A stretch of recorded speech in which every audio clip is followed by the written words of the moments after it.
हाय हाय, तुम्हें बड़ी आरोपी की चिंता है मोदी जी के? हाँ, मोदी जी कितने दे रहे हैं भाई? ये भाजपा वाले हैं, पता है इनकी झांसी की रानी कौन है? इनकी झांसी की रानी है कंगना राणावत। और वो पता है कहाँ से निकलती है? वो इमरान हाशमी को चुम्मा दे के निकलती है। और हमारी झांसी की रानी पता है कहाँ से निकलती है? अंग्रेजों का सर कलम करके किले से निकलती है। वो हमारी झांसी की रानी है। प्रयास तो कर रहे हैं ना मोदी जी का। वो तो बच्चा पैदा करने का भी प्रयास बहुत कराता। हुआ क्या? प्रयासों से नहीं होता, इच्छा शक्ति से होता है। तो ये भी कहा था हम दो हमारे दो। हुए क्या? मैं बताता हूँ ना वो दो कौन है। वो अंडानी नहीं, मतलब अडानी नहीं है, अडानी है। और अंबानी और मोदी और शाह। जब पता है अंबानी बुलाता होगा ना मोदी जी को, पता है कैसे बुलाता होगा? मोदी ऐसे बुलाता होगा, क्योंकि क्या है, ये एक वफादार चौकीदार है। और वो चौकीदार किसका है? अंबानी अडानी का। इसका मालिक वो है, हम लोग नहीं है। हमें तो ठगा है इसने। हमने 6 साल पहले सोचा था, लेकिन गैर जिम्मेदार प्रधानमंत्री है, जिससे घर की जिम्मेदारी नहीं चली। वो देश की जिम्मेदारी क्या संभालेगा? जब घर में शादी करके बिठाला तो घर से भग गया, और जब हमने देश में बिठाला तो विदेश भग गया। सरकार आपने जो 2 बार जिता दिया, अब आप शिकायत कर रहे हैं। मैडम मैंने एक बार जिताई है, और वो गलती की है, इसीलिए इस आंदोलन में खड़ा हूँ। ये बहुत बड़ी गलती हुई है। तब भी अमित शाह कह रहे हैं कि बंगाल में 200 प्लस सीट आएगी। हाँ, दंगा करा के, हाँ, देश का माहौल खराब करके, संविधान को खराब करके। बैनर्जी है ना, आप ऐसे कैसे आरोप लगा सकते हैं? हाय हाय, तुम्हें बड़ी आरोपी की चिंता है मोदी जी के? हाँ, मोदी जी कितने दे रहे हैं भाई? बोलो बोलो। आप मेरा अकाउंट चेक कर सकते हो, अगर 1 रुपया भी कहीं से आ रहा हो तो। अरे आप मेरे ऊपर बिल्कुल आरोप नहीं लगा सकते। तो भैया एक सेकंड, वो तो इतना बड़ा भिखारी है कि उसने जनधन खाते खुलवा के भिखारियों के भी जनधन खाते खुलवाए और उनमें से भी पैसे मार दिए। उसके विषय में क्या बोलेगा कोई? 15 लाख आप मुझे पैसे आ रहे हैं। 15 लाख नहीं आए आपके पास? मैडम देखो, 15 लाख का बाद, अब तो हम उसके कोई भी वादे से डरते हैं। 15 लाख बोले तो आज 25 लाख घाटे में है। और जब क्या कहते, बोला 2 करोड़ रोजगार देंगे तो 25 करोड़ बेरोजगार है। अब मोदी जी से निवेदन है, कुछ मत कहना। तलने के लिए तो कहा है ना, उसको रोजगारी बना रहे हैं। किसको? पकौड़ा तलिए। आपके चैनल के माध्यम से कह रहा हूँ। अब तो मैं, मोदी जी हमें पकोड़े तलवाएंगे, अच्छी बात है, लेकिन हम उन्हें चाय भी बनवाएंगे, क्योंकि उन्होंने कहा था मैं चाय बनाने वाला हूं। तो भाई जो चाय बनाने वाला है उसको हम उसकी औकात दिखा देंगे। बताओ चाय बनवाएंगे या नहीं? अब वोट पे चोट होगी और मोदी चाय बनाएगा। देख लिया चाय बना रहे हैं, आप ये नहीं देखते कितने मेहनती इंसान है वो। चाय बनाने से आज वो प्रधानमंत्री बन गए हैं। अच्छा, मेहनती तो गधा भी बहुत होता है। कितने घंटे काम करते हैं मोदी जी? 18 घंटे काम करते हैं मोदी जी। गधा 24 घंटे काम कर सकता है। बना दे प्रधानमंत्री, बना ले क्या? नहीं, जब ये हालत है। आज भी एक किसान ने आत्महत्या कर ली। कोई इसका जिम्मेदार कौन है? जिम्मेदार कौन है? मोदी। भाई नोटबंदी करी, लोग लाइन में लगे, माओ की कोख सूनी हो गई, उसका जिम्मेदार कौन है? मोदी। इसके बाद जीएसटी करी, व्यापार खत्म हो गया, उसका जिम्मेदार मोदी। आज यहाँ किसान मर रहे हैं, उसका जिम्मेदार मोदी। बात इसीलिए तो कहा है गैर जिम्मेदार। भाई जिम्मेदारी कौन लेगा इन मौतों की? तो जो जिम्मेदारी है वो उनकी है। और आज मोदी इस तरीके से तो हत्यारा हो गया। अब उसे हत्या की सजा कैसे दें हम? बताओ आप लोग, समझ नहीं आ रहा है यार। अमित शाह कह रहे हैं कि अगर आंदोलन तेज हुआ, आगे बढ़ा, तो और भी हत्याएं होगी। क्या होगी? और भी लोग शहीद होंगे लोग। किसान आंदोलन ज्यादा। ये देखो, मैं आपके एक सेकंड, सब जरा मेरे को बात कर लेने दो। क्या है, मोदी जी का प्रयास है या तो किसान उग्र हो जाए, नहीं तो वो खुद इसे उग्र कर इस आंदोलन को बिगाड़ना चाह रहे हैं। और मोदी जी को आपके चैनल के माध्यम से संदेश देना चाहता हूं, भूल नहीं जाना, ये वही सिख हैं जिनके साथ आज हम खड़े हैं, जिन्होंने आज़ादी के आंदोलन में जब जनरल डायर ने जलियांवाला बाग हत्याकांड कराया था तो उधम सिंह ने क्या करा था डायर के संग जाके।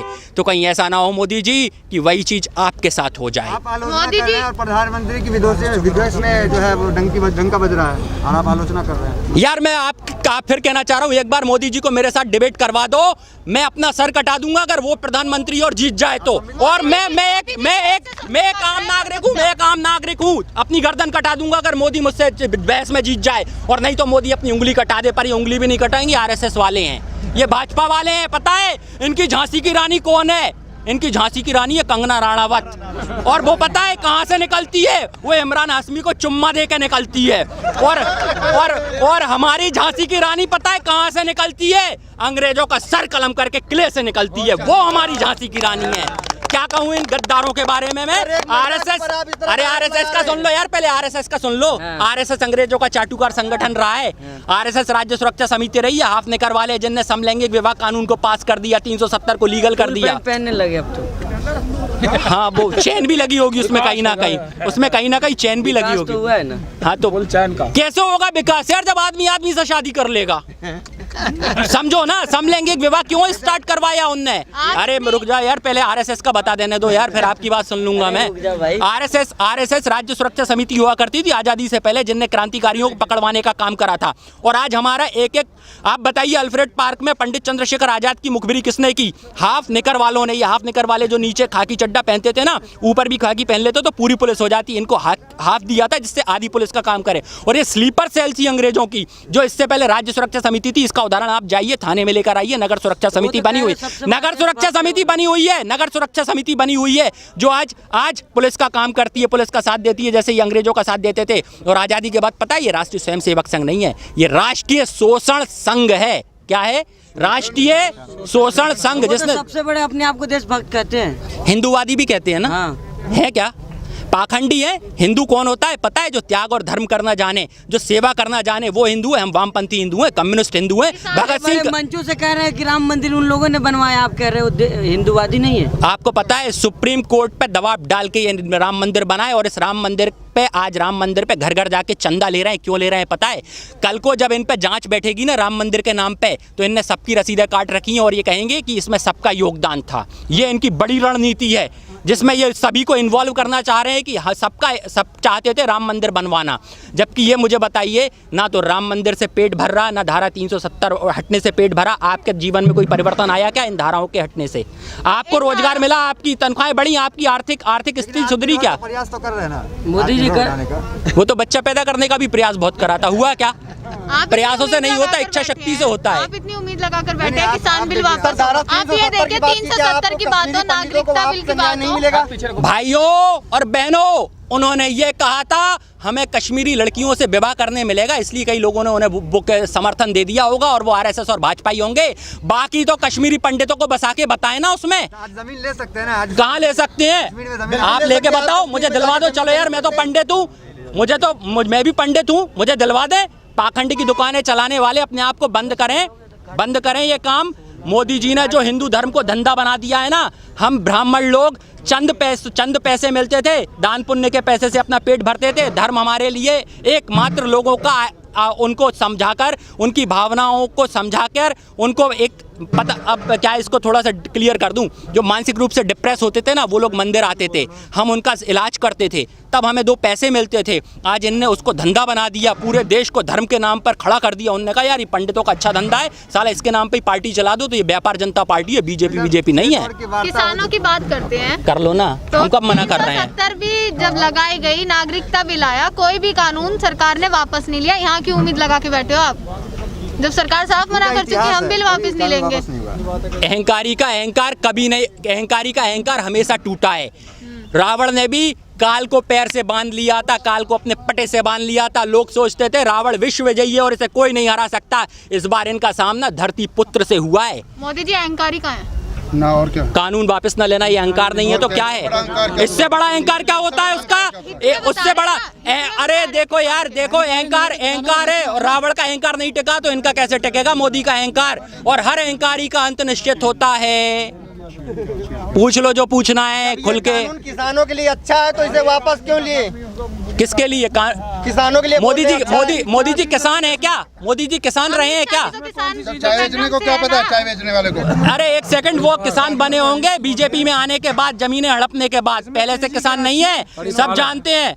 क्या है? तड़ी पार। लो, मैंने तो नहीं बोला, इन्होंने बोल दिया। ठीक है, वो तो कह रहे अपने आंगन में खेती करते हो, क्रिमिनल माइंडेड। अरे यार, नोटबंदी से एक दिन पहले 800 आंगन में खेती करने से उनका पेट भरता होगा, देश का पेट नहीं भरता। ये लोग सार्वजनिक रूप से खेती करके देश का पेट भरते हैं।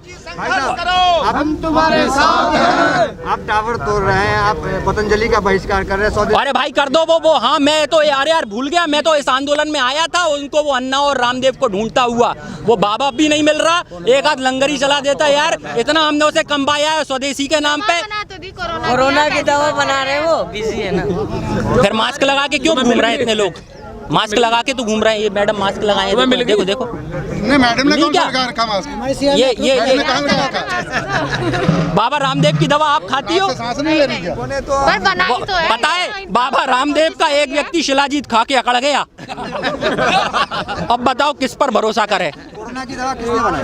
बाबा रामदेव ने। यार किसने करी? एक सेकंड वो सिर्फ और सिर्फ अगर दवा बन गई होती तो पूरा विश्व जो है उसकी मेडिसिन ढूंढने में वैसे ही परेशान है। रामदेव पर भरोसा कर लेता, क्यों नहीं कर रहा?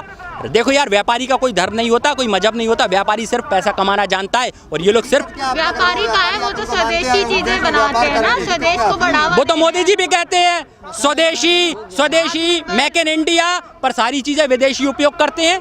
मोदी जी ने कौन सी स्वदेशी अपना के रखी है? जैकेट से लेके गाड़ी तक उनकी सब विदेशी है, मोबाइल तक विदेशी है। और फोटो सेशन का तो इतना शौक है, वो एक वीडियो आ रहा था, मैंने देखा था, ऐसे करके कमांडर को हटा दिया और ऐसे पोज दे रहे थे, ऐसे देखा है।